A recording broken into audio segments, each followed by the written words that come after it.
Hi friend, அஸ்ஸலாமு அலைக்கும். இன்றைக்கி ஒரு விசேஷமான ஒரு கீரை வகை இந்த கீரை இருக்குது தானே, இந்த கீரை நீங்கள் எங்கே கண்டாலும் விட வேணும். இந்த கீரை உடம்புக்கு ரொம்ப ரொம்ப நல்லது. இந்த மலையாளிகள் ரொம்ப இந்த கீரையை விரும்பி சாப்பிடுவாங்க. சரியா, இந்த கீரை ரொம்ப ரொம்ப ரொம்ப நல்லது. சரியா, இது ஸ்ரீலங்காவில் சொல்லுவாங்கள்ல, தண்ணி கீரைன்னு சொல்லுவாங்க.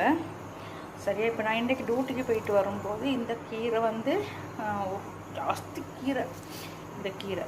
அப்போ நான் என்ன சொன்னேன், இந்த கீரையை எதனாலும் பார்த்துட்டு வருது. அப்போ டைம் இல்லை, நமக்கு வேலையை போய்ட்டு வரும்போது நம்மளுக்கு கீரை பிச்சுட்ருக்கு டைம் இல்லை. அப்போ இன்றைக்கி 2:30 மணிக்கு வந்துட்டேன்.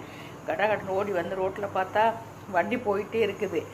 அப்போ அரபிக்கானலும் பார்த்துட்டு கிடக்குது. அப்போ நான் என்ன சொன்னால், களிவள்ளி அப்படின்னு சொல்லி இந்த கீரை எடுத்து பிச்சு எடுத்துகிட்டு ஓடி வந்துட்டேன் மக்களே. அப்போ பிச்சு எனக்கு பார்க்க ஆசையாக இருந்துச்சு, செம்ம செழிப்பாக இருக்குது. அப்போ என்ன சொன்னால், இந்த கீரை எடுத்து நான் வந்த உடனே தண்ணி எடுத்து நல்லா வாஷ் பண்ணி போட்டு இந்த கீரை இப்போ எடுத்து வச்சுருக்கேன். இப்போ இது ஒரு சுண்டலாக. சரியா மக்களே? ஓகே மக்களே, என்னுடைய வீடியோ பிடிச்சா மறக்காம சப்ஸ்கிரைபர் பண்ணுங்கள், பெல் ஐக்கனை கிளிக் பண்ணுங்கள். அப்போ தான் நான் போடுற ஒவ்வொரு வீடியோ உங்களுக்கு சேரும். மறக்காமல் இந்த கீரை யார் பார்த்தாலும் விட வேண்டாம். சரியா, கச்சி சாப்பிடுங்க.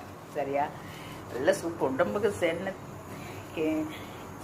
செம்ம விட்டமின் எல்லாம் இருக்கும். நல்ல செழிப்பான கீரை. சரியா, இது நான் காசை கொடுத்தெல்லாம் வாங்கிட்டு வரல மக்களே. இதை நானாகவே பிச்சுட்டு பாருங்கள். இந்த நெட்டெல்லாம் இருக்குது, நானாக தான் பிச்சுட்டு இருந்த கீரை. சரியா, சூப்பரான ஒரு அருமையான கீரை. நல்லா தேங்காயெல்லாம் போட்டு ஒரு வறுவல் வச்சா எப்படி இருக்கும், செம்மையாக இருக்கும் தானே, டேஸ்ட்டாக இருக்குமே. Okay, bye bye, tata.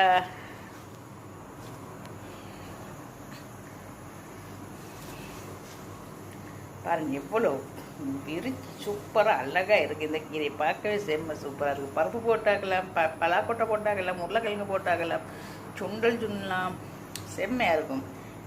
Okay, bye bye.